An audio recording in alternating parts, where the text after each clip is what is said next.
இந்த காணொலியை பார்க்க வந்த எல்லாருக்குமே ஒரு அழகான வணக்கங்கள். இன்னைக்கு தெலுங்குல ரிலீஸ் ஆகிருக்கக்கூடிய இன்டி நம்பர் 13 அப்படின்ற ஒரு ஹாரர் படத்தோட கதை விளக்கத்தை தான் இந்த வீடியோல பார்க்க போறோம். ஸோ வீடியோக்குள்ள போறதுக்கு முன்னாடி நம்ம சேனலுக்கு இப்பதான் நீங்க புதுசா வந்திருக்கீங்க இல்ல இந்த வீடியோக்கு லைக் அண்ட் சப்ஸ்கிரைப் பண்ணாம பாத்துக்கிட்டு இருக்கீங்க அப்படின்னா முதல் வேலையா அதை பண்ண மாதிரி கேட்டுக்கிட்டு அண்ட் கண்டிப்பா இந்த படம் உங்களுக்கு பிடிக்கும் அப்படின்னு நம்பிக்கையில இந்த படத்தோட கதை விளக்கத்துக்குள்ள உங்களை கொண்டு போறேன். இந்த படத்தோட ஸ்டார்டிங் சீன்ல முகம் காட்டாம ஒரு வயசான பெரியவரை ஒரு பாலடைஞ்ச வீட்டுக்குள்ள இருக்கிற மாதிரி காமிக்கிறாங்க. இந்த உலகத்துல எத்தனையோ மர்மங்கள் இருக்கு, அது எல்லாமே அவிழ்க்கப்படாம இன்னும் மக்களுக்கு மத்தியில வாழ்ந்துகிட்டு தான் இருக்கு. இன்னைக்கும் நான் அப்படிப்பட்ட ஒரு மர்மத்தை பத்தி தான் உங்ககிட்ட ஷேர் பண்ண போறேன் அப்படின்ற மாதிரி ஒரு புக் எடுத்து வைக்கிறாரு. வீட்டு நம்பர் 13 அப்படின்ற மாதிரி அதுல எழுதப்பட்டிருக்கு. அதை எடுத்து படிக்க ஆரம்பிக்கிறார். அப்படியே கட் பண்ணி பிளாஷ்பேக் உள்ள நம்மள கொண்டு போறாங்க. வீட்டு எண் 13 அதாவது நம்பர் 13ல இருக்க ஒரு பெரிய விழாவை காமிக்கிறாங்க. அந்த இடத்துக்கு ஒரு இளம் ஜோடிகள் வர்றாங்க அப்படின்ற மாதிரி வேலைக்காரமா முதல்ல வராங்க. பின் தொடர்ந்து அந்த இளம் ஜோடிகள் உள்ள வரும்போது அந்த வேலைக்காரமா அவங்க கிட்ட போய் பேசுறாங்க. எத்தனை நாள் இருப்பீங்க, என்ன ஏது அப்படின்ற மாதிரி விசாரிச்சுக்கிட்டே இருக்கு. இந்த ரெண்டு பேரும் இந்த விழாக்கு வர்றதுக்கான காரணம் என்ன அப்படின்றது இங்க ரிவீல் ஆக ஆரம்பிக்குது. கட் பண்ணா ஒரு டிபேட் நடத்துற மாதிரி காமிக்கிறாங்க. கடவுள் நம்பிக்கை இருக்கு அப்படின்ற மாதிரி ஒருத்தர், இது எல்லாமே சயின்ஸ் அப்படின்ற மாதிரி இன்னொருத்தரும் போட்டி போட்டு பேசிக்கிட்டே இருக்கு. இத்தோட முடிவுல என்னதான் சயின்ஸ் சொன்னாலும் நிறைய விஷயங்கள் சயின்ஸுக்கு அப்பாற்பட்டு இருக்கு, அதுக்கான விளக்கங்கள் இன்ன வரைக்கும் இல்ல அப்படின்ற மாதிரி அந்த ஆன்மீக சம்பந்தப்பட்டவர் இருக்கா இல்லையா அவர் சொல்லி முடிக்க அப்படியே ஒரு பிரஸ் கம்பெனியை காமிக்கிறாங்க. அதாவது புக்கெல்லாம் பப்ளிஷ் பண்ணுவாங்களே அந்த கம்பெனியை காமிக்கிறாங்க. அப்பா காலத்துல இந்த பப்ளிஷ் கம்பெனி பயங்கரமா போய்கிட்டு இருந்தது. இப்ப ரொம்ப டல்லா இருக்கே அப்படின்ற மாதிரி அந்த ஓனரும் ஃபீல் பண்ணிக்கிட்டே இருக்கு. திடீர்னு இவரோட அசிஸ்டன்ட் கிட்ட இருந்து ஒரு பிரேக்கிங் நியூஸ் வர ஆரம்பிக்குது. அது என்ன அப்படின்னா இவரோட ஒரு புத்தகம், அதாவது பப்ளிஷ் பண்ண புத்தகம் ஒரே நாள்ல 4 லட்சம் காப்பிக்கு மேல வித்துருச்சு அப்படின்றதா அந்த நியூஸ். கேட்டதும் ஏத்துக்கவே முடியல. இது உண்மைதானா அப்படின்ற மாதிரி ஃபுல்லா செக் பண்ணி பார்த்துட்டு அந்த புக்கு என்ன அப்படின்ற மாதிரி தேட ஆரம்பிக்கிறேன். ஆனா அப்பதான் புக் எழுதுன ஒரு கான்டாக்ட் பண்ணி இந்த மாதிரி நீ பப்ளிஷ் பண்ண புக்கு பயங்கர ஹிட் ஆயிடுச்சுப்பா, நான் எதிர்பார்க்கவே இல்லை, அதனால உங்ககிட்ட நான் ஒரு சின்ன டீல் வச்சுக்கலாம் அப்படின்ற மாதிரி இருக்கேன். இதுக்கு அடுத்தடுத்து பப்ளிஷ் பண்ண போற இல்லையா நீ புக்கு, அது எல்லாமே இங்க எங்க கம்பெனிக்கு இண்டி கொடுத்தாக்கணும். அதுக்கு பதிலா நான் என்னோட பழைய விழா ஒன்று இருக்கு, பயங்கர பெருசா இருக்கும், அது உனக்கு பரிசா கொடுக்குறப்பா, என்ன சொல்ற அப்படின்ற மாதிரி கேட்க எழுதுன ஒரு பேர் கார்த்திக் அப்படின்றது யோசிக்கிறாரு. சரி அந்த விழாவை நீங்க என்னோட அண்ணா சஞ்சய் கிட்ட கொடுங்க, நாங்க 2 பேரும் மீட் பண்ணிக்கிறோம் அப்படின்ற மாதிரி சாவி எடுத்துட்டு போய் சஞ்சய் கிட்ட கொடுத்துருப்பாங்க. ஸோ அவர் தன்னோட மனைவியோட இப்ப இந்த இடத்துக்கு வந்திருக்காரு அப்படின்ற மாதிரி இருக்கும். ஸோ வந்ததுக்கான காரணம் என்ன அப்படின்னு ரிவீல் ஆயிடுச்சு இல்லையா. உள்ள போய் முதல்ல செட் ஆகணும் அப்படின்ற மாதிரி திங்ஸ் எல்லாத்தையும் அரேஞ்ச் பண்ணிட்டு வேலைக்காரமா கிட்ட பால் போட்டு கொண்டு வர முடியுமான்னு சொல்ல பாலை அடுப்புல வைக்கும் போது ஃபுல்லா கருகி போயிடுது, கருப்பு கலர்ல இருக்கு. இந்த வீட்டுல ஏதோ ஒன்று இருக்கு அப்படின்றத நமக்கு ஃபீல் பண்ண வைக்கிறாங்க. ஆனா சுத்தி இருக்கிறவங்க இதை கேஷுவலா கடந்து போயிடுறாங்க. நான் அப்படியே கட் பண்ண அந்த ஹீரோயின் இருக்காங்க இல்லையா அவங்கள சுத்தி தூங்க விடாம ஏதோ ஒன்று டிஸ்டர்ப் பண்ணிக்கிட்டே இருக்கு அப்படின்றத உணர்றாங்க. இந்த நேரத்துல யாரா இருக்கும் அப்படின்ற மாதிரி வீட்டை எல்லாத்தையும் சுத்தி பார்க்க அங்க யாருமே இல்லை. என்னடா இது அப்படின்ற மாதிரி சோகத்துல தன்னோட கணவரை கட்டி பிடிச்சி தூங்கும் போது கணவரோட முகத்தை நமக்கு காமிக்கிறாங்க. ஒரு பயங்கரமான வெள்ளை உருவம் அங்க படுத்துக்கிட்டு இருக்கு அப்படின்ற மாதிரி இருக்கும். ஸோ இது மூலமாவே நமக்கு கன்ஃபார்ம் ஆயிடுச்சு இங்க ஒரு ஆன்மா இருக்கு அப்படின்றது. ஆனா இங்க இருக்கிறவங்களுக்கு சின்ன சின்ன சிம்டம்ஸ் தெரியுதே தவிர பெரிய ஆன்மா இருக்கு அப்படின்றது யாருக்குமே புரியல. கட் பண்ணி இதுக்கு அடுத்த நாள் காலையில கார்த்திக் இருக்கா இல்லையா அவர் இந்த விழாக்கு வர மாதிரி காமிக்கிறாங்க. அண்ணா அங்க சந்தோஷமா இருக்கார். இவர் அந்த சந்தோஷத்துல பகிர்ந்துகிட்டு தன்னோட ரைட்டிங் எழுதணும் அப்படின்ற மாதிரி தனியா டைம் ஸ்பெண்ட் பண்ண ஆரம்பிக்கிறார். இன்னொரு பக்கம் அப்படியே 2 குழந்தைங்க அந்த வீட்டுக்கு வர மாதிரி காமிக்கிறாங்க. சஞ்சய் இருக்கா இல்லையா அவர் என்னாலும் வாரம் இந்த குழந்தைங்க கூட ஒரு நாள் ஆச்சு ஸ்பெண்ட் பண்ணணும் அப்படின்ற மாதிரி இருக்கும். குழந்தைங்களுக்கு அம்மா அப்பா கிடையாது, அனாத ஆசிரமத்துலதான் வளர்றாங்க. ஸோ இந்த காரணத்துக்காக தான் சஞ்சய் அவங்க கூட கம்பல்சரி ஸ்டே பண்றாரு அப்படின்ற மாதிரி இருக்கும். இப்ப கூட இவங்க அவங்களோட ரூம் இதுதான் அப்படின்ற மாதிரி பிரிச்சு விட்டுட்டு அவங்கள தூங்க வச்சுட்டு தங்களோட வேலைகளை பார்த்துக்கிட்டே இருக்கும்போது சஞ்சயோட மனைவி இருக்காங்க இல்லையா அவங்களுக்கு ஏதோ சத்தம் கேட்குது. போய் பாக்குறாங்க. அப்போ பீரோ மேல ஒரு புத்தகம், ஆனா அந்த புத்தகம் இவங்க மேல விழுது. என்னது இது அப்படின்ற மாதிரி பிரிச்சு பார்க்க உள்ள என்ன ஏது அப்படின்றத நமக்கு ரிவீல் பண்ணல. அந்த புத்தகத்தை அவங்க பத்திரமா பாதுகாக்கிறாங்க. கட் பண்ணா இவங்களோட கணவர் இருக்கா இல்லையா ஒரு ப்ளூ ஷர்ட் வேணும், அதை கொண்டு வந்து தர முடியுமான்னு சொல்ல இவங்க ரூம் எல்லாம் தேடி பார்த்துக்கிட்டே இருக்காங்க. அந்த ஷர்ட் கிடைச்சிருச்சு, ஒரு பட்டன் மட்டும் இல்ல, இப்படியே கொடுத்தா சரியா இருக்காது, இதை நம்ம தச்சு கொடுக்கலாம் அப்படின்ற மாதிரி பட்டனை தச்சுக்கிட்டே இருக்கும்போது ஏதோ ஒரு ஆன்மா இவங்களுக்குள்ள போகிற மாதிரி அந்த சட்டையை பிடிச்சி பயங்கரமா கிழிக்கிற மாதிரி நமக்கு காமிச்சுக்கிட்டே இருக்கு. இந்த விஷயத்த கணவர் பாக்குறாரு. என்னாச்சு, எதுக்காக இந்த மாதிரி பண்ணிக்கிட்டு இருக்குன்னு கேட்கும்போது அவங்க ரியலைஸ் பண்ணி பாக்குறாங்க. ஒண்ணுமே புரியல, ஒரு மாதிரி டயர்டா இருக்குன்னு படுத்துடுறாங்க. அப்படியே கட் பண்ணா இந்த சஞ்சயோட மனைவி இருக்காங்க இல்லையா அவங்களோட சொந்தக்காரங்க அப்படின்ற மாதிரி இன்னொரு லேடி அந்த வீட்டுக்கு நடுராத்திரி வரும்போது வந்த முதல் வேலையா அங்க ஏதோ ஒன்று இருக்கு அப்படின்றத ஃபீல் பண்ண ஆரம்பிச்சிட்டாங்க. இருந்தாலும் ஃபேமிலி மெம்பர்ஸ் இவங்களை சிரிச்சு வரவேற்றதால மறந்து போயிடுறாங்க. ஸோ இங்க ஸ்டேஃபனோ அப்படின்ற மாதிரி வந்தவங்க ரெஃப்ரெஷ் ஆகி தூங்க ஆரம்பிக்கிறாங்க. எல்லார போலவே இவங்களுக்கும் நைட் ஆச்சு அப்படின்னா ஏதோ ஒரு சத்தம் கேட்டுக்கிட்டே தூக்கம் கலைஞ்சு போகுது.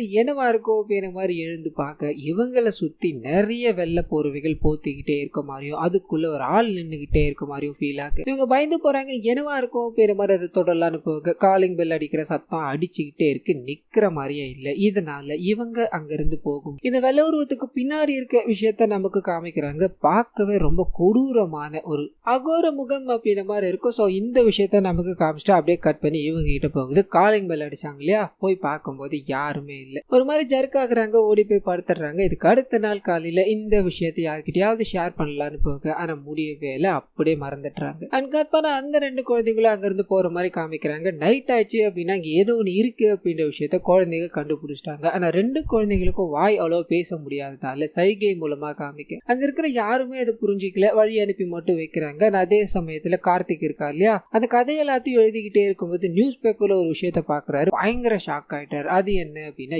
இவருக்கு விழாவை கொடுத்தாலே அந்த பப்ளிஷர் அவர் 2 வருஷத்துக்கு முன்னாடி இறந்து போயிருக்கார் அப்படின்ற மாதிரி ஒரு பதட்டம் அடைகிறாரு. வேகமா பப்ளிஷருக்கு போன் பண்ணி என்ன நடக்குது இங்க அப்படின்ற மாதிரிலாம் கேட்க இவங்க நீங்க யாருப்பா அப்படின்ற மாதிரி கேட்டு தெரிஞ்சுக்கிட்டு தம்பி விளையாடுறீங்களா, ஐயா இறந்து போய் 2 வருஷம் ஆகுது, அவர் விழாவை பரிசா கொடுக்கறது அப்படின்றது வாய்ப்பே இல்லாத ஒன்றுப்பா. ஆனா அது மட்டும் இல்லாம நீ சொன்ன இல்லையா ஒரு கதை 4 லட்சம் காப்பீஸ்க்கு மேல ஒரு கதை வித்துச்சுன்னு, அந்த கதையை நாங்க இன்னும் பப்ளிஷே பண்ணலப்பான்னு சொல்ல ஏத்துக்கவே முடியல. இந்த விஷயத்த வேகமா அண்ணா கிட்ட சொல்லலான்னு போக அவர் ஒரு முக்கியமான மீட்டிங் இருக்கு, அவங்க கிட்ட அப்புறம் பேசுறேன்டான்னு கண்டுக்காம போய்கிட்டே இருக்க என்ன படுத்துன்னு தெரியாம அண்ணி இருக்காங்க இல்லையா, அவங்க கிட்ட போய் சொல்லும் போது அவங்க முழுசா உருமாறி இருக்காங்க. அந்த ஆவி இவங்களுக்குள்ள இருக்கு போல. இவர் போய் சொன்னதும் அவங்களோட முகம் மாற ஆரம்பிக்குது. இந்த விஷயத்த நீ யார்கிட்டயும் சொல்லாத, அதை நான் பாத்துக்கிறேன், இது நமக்குள்ளேயே இருக்கட்டும் அப்படின்ற மாதிரி மூடி வைக்க சொல்லிடுறாங்க. கட் பண்ண அன்னைக்கு நைட்டு இவங்க எழுந்து நடந்துகிட்டே இருக்கும்போது அந்த கொடூரமான மிருகம் சொன்ன இல்லையா, அது இவங்களை பார்த்து நின்றுகிட்டே இருக்க மாதிரியும் இவங்களுக்காக காத்துக்கிட்டு இருக்க மாதிரியும் காமிக்கிறாங்க. ஸோ இவங்க அப்படியே பயந்து ஓடி போய் கணவரை கட்டி பிடிச்சிட்டு எனக்கு இங்கிருந்து போகணும், இங்க என்னமோ இருக்கு அப்படின்ற மாதிரி பயந்து நடுங்கிக்கிட்டே இருக்காங்க. இவர் வேற வழி தெரியாம டாக்டரை கூப்பிடும் போது டாக்டர் இவங்களை வந்து செக் பண்ணிக்கிட்டே இருக்க அந்த சமயத்துல இந்த டாக்டர் கணவர் பண்ண விஷயங்கள்லாம் இருக்கும் இல்லையா, அது எல்லாமே அந்த ஆவி புட்டு வைக்க ஆரம்பிக்குது. உன்னோட வாழ்க்கையில இவ்வளவு பிரச்சனைகள் இருக்கு, இப்ப நீ என்ன சரி பண்ணிதான் ஆகணுமா, என்ன உன்னால கியூர் பண்ண முடியாது, இங்க இருந்து போறதுதான் உனக்கு ஒரே வழின்னு சொல்ல அவங்களுக்கு உடம்பு முழுக்க வேத்து போயிடுது. என்ன பேசுறதுன்னு தெரியாம சஞ்சய் கிட்ட போய் உங்களோட மனைவிக்கு ஒன்னும் இல்ல, இந்த டேப்லெட்டை போட சொல்லுங்க அப்படின்ற மாதிரி பயந்து ஓடி போயிடுறாங்க. கட் பண்ண சஞ்சய் அவங்களுக்கு டேப்லெட் எல்லாத்தையும் கொடுத்து தூங்க வச்சுக்கிட்டே இருக்கும்போது வீட்டு வேலைக்கார அம்மா வந்து பாக்குறாங்க. யாரும் இவங்களோட பூர்வீக்குள்ள ஒளிஞ்சுக்கிட்டே இருக்க மாதிரி இருக்கு. பயந்து போய் அதை எடுக்கும்போது உள்ள இருந்து நிறைய பூச்சிகள் பறக்க ஆரம்பிக்குது. பயந்து போய் கத்துறாங்க. அந்த சஞ்சய் வேகமா ஓடி வந்து பார்க்கும்போது அங்க அந்த சம்பவங்கள் எதுவுமே நடக்கல. அந்த ஹீரோயின் படுத்து தூங்கிட்டு இருக்காங்கன்னு இருக்கும். என்னங்க நீங்க ஏற்கனவே அவங்களுக்கு உடம்பு சரியில்லை, இதுல நீங்க வேறையா அப்படின்ற மாதிரி அவங்கள தடுத்து விட்டுட்டாங்க. அப்படியே கட் பண்ணா இவங்களுக்கு ஏதோ ஒரு பிடிச்சிருக்கு அப்படின்ற விஷயத்த கணவர் தெரிஞ்சுக்கிறார். அவங்க ரொம்ப அக்ரெஷனா நடந்துக்க ஆரம்பிக்கிறாங்க. இதுக்கு மேல இந்த வீட்டுல லேடிஸ் இருக்கிறது சேஃப்டி கிடையாது அப்படின்ற மாதிரி முடிவு பண்ணி வேலைக்காரமா இன்னொரு லேடி இருந்தாங்க இல்லையா, அவங்க 2 பேரையும் வேகமா வேற ஒரு இடத்துக்கு ஷிஃப்ட் பண்ணிட்டு இவங்களோட கணவர் ஒரு சைக்காட்டிஸ்டோட அந்த வீட்டுக்குள்ள வராரு அப்படின்ற மாதிரி இருக்கும். நீங்க ஒண்ணு கவலைப்படாதீங்க, நீங்க வெளியவே நில்லுங்க, உங்களோட மனைவியை கியூர் பண்ண வேண்டியது ஏன் பொறுப்பு அப்படின்ற மாதிரி ஹீரோயின் கிட்ட போய் ஒரு சில விஷயங்களை கேட்கும் போது அவங்களுக்குள்ள இருக்கிறது ஆன்மா தான் இல்லையா, இது இவரை படாத பாடுபடுத்துது. அது மட்டும் இல்லாம அந்த உருவம் இருக்கே பயங்கர அகோரமா இருக்குமே, அந்த உருவமும் இவர் முன்னாடி வந்து நிறைய பசங்களை சாகடிக்கிற மாதிரியும் அவங்களோட உடல் உறுப்புகளை சாப்பிடுற மாதிரியான விஷயங்களை பார்த்துக்கிட்டே இருக்க இந்த மனுஷனுக்கு அங்க இருக்கவே முடியல. ஐயா நான் ஆளை விட்டுடு, இந்த பொண்ணு உடம்புல ஏதோ ஒன்று இருக்கு அப்படின்னு தெரிஞ்சுக்கிட்டு வேகமா ஓடி போய் ஒரு ஆன்மீக மனிதரை காமிச்சாங்க இல்லையா, அவருக்கு போன் அடிச்சு நடந்த விஷயங்கள் எல்லாத்தையும் சொல்றாரு. அந்த மனுஷனும் இதை நம்ம தடுத்தாகணும் அப்படின்ற மாதிரி வேற ஒரு நபருக்கு போன் பண்ண அப்பதான் வீட்டுக்குள்ள அந்த மாதிரிகள் நிறைந்த ஒரு நபரோட என்ட்ரி அப்படின்ற மாதிரி இருக்கும். ஸோ இவர் காலை வச்சு அந்த செவுத்தல் எல்லாத்தையும் தொட்டு பார்த்துக்கிட்டே இருக்கு. இங்க ஒரு டேஞ்சர் இருக்கு அப்படின்றத புரிஞ்சுக்கிட்டார். தரையில ஒரு தேங்காவை உடைக்கும் போது அங்க ரவுண்டா ஒண்ணு வர ஆரம்பிக்குது. அதுல நிறைய ஆன்மாக்கள் உயிருக்கு போராடிக்கிட்டு இருக்க மாதிரியும் தோணிக்கிட்டே இருக்கு. பயந்து போறாங்க அங்க இருக்க எல்லாரும். அண்ட் இவர் ஒரே ஒரு வாரத்தையா ஏற்கனவே அந்த பொண்ணு 12 பேர் அதாவது ஆவி 12 பேர் உயிரை குடிச்சிட்டா, இன்னும் ஒருத்தர் உயிர் மட்டும்தான் பாக்கி இருக்கு, அது அவ எடுத்துட்டா அப்படின்னா இந்த உலகத்துல அவளை யாராலையும் அழிக்க முடியாதுன்னு சொல்லி சின்ன பிளாஷ்பேக் உள்ள கொண்டு போக ஆரம்பிக்கிறாரு. பல நூற்றாண்டுகளுக்கு முன்னாடி எல்லையற்ற சக்தியை பெறணும் அப்படின்றதுக்காக பௌர்ணமி நாளான அன்னைக்கு ஒரு லேடி பாத்தீங்கன்னா 12 உயிர்களை ரத்தம் குடிச்சு சாகடிக்கிறாங்க அப்படின்ற மாதிரி இருக்கும். 13ஆவதா ஒரு ஆளை செலக்ட் பண்ணிருப்பாங்க. அவனை சாகடிக்கலான்னு போகும்போது அந்த ஊர் மக்கள் எல்லாருமே அந்த பொண்ணு பிடிச்சி கட்டி போட்டுட்டாங்க. ஒரு சாமியார் வந்து இவங்களை பாக்குறாங்க அப்படின்ற மாதிரி இருக்கும். அந்த பொண்ணோட கண்டிஷனை பார்த்துட்டு இந்த பொண்ணு இந்த உலகத்துல வாழவே தகுதி இல்லாதவ, இவளால பல கொலைகள் அரங்கேற போகுது அப்படின்ற மாதிரி பேசிக்கிட்டே இருக்கும்போது இவங்க பயங்கரமா உரும்ப ஆரம்பிக்கிறாங்க. மக்கள் எல்லாருமே பயந்து போறாங்க. இதுக்கு ஒரே ஒரு வழிதான் இருக்கு அப்படின்ற மாதிரி சாமியார் உணர ஆரம்பிக்கிறாரு. நிறைய மாந்திரிகங்கள் எல்லாத்தையும் சொல்லி அந்த லேடிய இந்த உலகத்தை விட்டு போகணும் அப்படின்ற மாதிரி ட்ரை பண்ணிக்கிட்டே இருக்கும்போது அடைக்கி வைக்கப்பட்டிருக்காங்க இல்லையா, அந்த லேடி பக்கத்துல ஒரு புக் இருக்கும். அதை தன்னோட சக்தியால ஓபன் பண்ணி என்ன, அதாவது இந்த உடலை நீங்க அழிச்சிடலாம், என்னைக்காவது ஒரு நாள் மறுபடியும் நான் திரும்பி வருவேன், என்னோட சடங்கை நான் நடத்தி காமிப்பேன் அப்படின்ற மாதிரி தன்னோட மந்திரங்கள் எல்லாத்தையும் பயன்படுத்தி அந்த புத்தகத்துல நிறைய விஷயங்களை எழுதிட்டு அந்த புத்தகத்தோட முடிவுல இவங்க இந்த உடலை விட்டு பிரிஞ்சிடுறாங்க அப்படின்ற மாதிரி இருக்கு. ஸோ மந்திரவாதி பாக்குறாரு இவங்க இறந்து போயிட்டாங்க அப்படின்றத கன்ஃபார்ம் பண்ணிட்டு அந்த உடல் அங்கிருந்து எடுத்துட்டு போகணும் அப்படின்ற மாதிரி முடிவு பண்றாரு. அப்பதான் 13வது ஆள் ஒருத்தர் இருந்தார், அவர் சாகடிக்காம விட்டுருச்சு அப்படின்ற மாதிரி இருக்கு இல்லையா,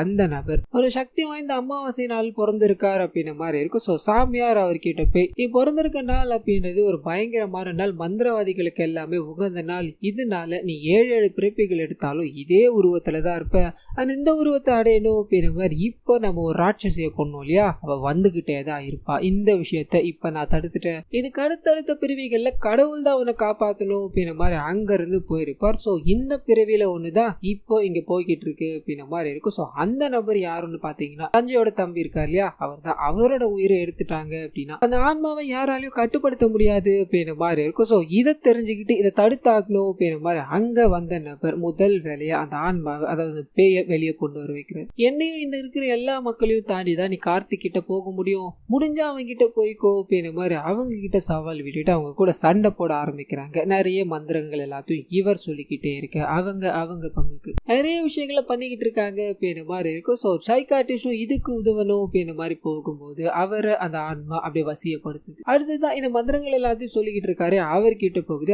அவரோட சக்தி எல்லாத்தையும் இந்த ஆன்மா உறிஞ்சி எடுத்துக்கிட்டே இருக்கும்போது அப்பதான் இந்த நபருக்கு ஒரு யோசனை வருது. தான் சாகர நிலைமையில இருக்கும்போது தான் கழுத்துல இருக்க அந்த செயின் உன்னை காப்பாத்தோம் அப்படின்ற மாதிரி இவரோட குரு இந்த விஷயத்த சொல்லியிருப்பார். ஸோ இது ஞாபகம் வந்தது, தனக்கு என்னாலும் பரவாயில்ல அப்படின்ற மாதிரி அந்த செயினை தூக்கி அந்த ஆவியோட கழுத்துல போடும்போது அப்படியே அந்த ஆவி பிடிச்சு செதற ஆரம்பிக்குது. இனிமேல் எந்த பிரச்சனையும் இல்லை அப்படின்ற மாதிரி பேசிட்டு வேகமா சஞ்சயோட தம்பியை பார்க்கலான்னு போக அங்க சஞ்சயோட தம்பியை காண ஒரே ஒரு லெட்டர் மட்டும்தான் இருக்கு. அதுல இந்த கதை இன்னும் முடிய போறது இல்ல, இனிமேல் தான் ஆரம்பிக்க போகுது அப்படின்ற மாதிரி கோர உருவம் ஒண்ணு இருந்தது இல்லையா, அந்த உருவம் அங்க இருக்கு. அப்படியே கட் பண்ணி இந்த கதை எல்லாத்தையும் சொல்லிக்கிட்டு இருக்காரு அவர்கிட்ட போகும். நீங்க இது வரைக்கும் பார்த்தது எல்லாமே ஒரு பிகினிங் தான், ஜஸ்ட் ஆரம்பம் மட்டும்தான், இனிமே தான் இந்த கதையோட முழு அர்த்தத்தையும் மிஸ்டியும் நீங்க பாப்பீங்க அப்படின்ற மாதிரி சொல்லிட்டு இவரோட முகத்தை நமக்கு காமிக்கிறாங்க. முகம் அப்படின்ற ஒண்ணுமே கிடையாது, ஃபுல்லா இன்விசிபிளா இருக்காரு. சோ இவர் யாரு, இதுக்கு பின்னாடி இருக்க விஷயங்கள் என்ன, அந்த அகோரமான உருவம் யார் அப்படின்றது எல்லாமே இதோட செகண்ட் பார்ட்டுக்கான லீட் அப்படின்ற மாதிரி இந்த படத்தை இதோட முடிக்கிறார். சோ கண்டிப்பா இந்த படம் என்னோட வாய்ஸ் உங்களுக்கு பிடிச்சிருக்கோம் அப்படின்ற மாதிரி நம்புறேன். இந்த வீடியோல அதாவது நிறைய குறைகள் இருந்தது அப்படின்னா அதை மறந்துடாம கமெண்ட்ஸ்ல பதிவிடுங்க.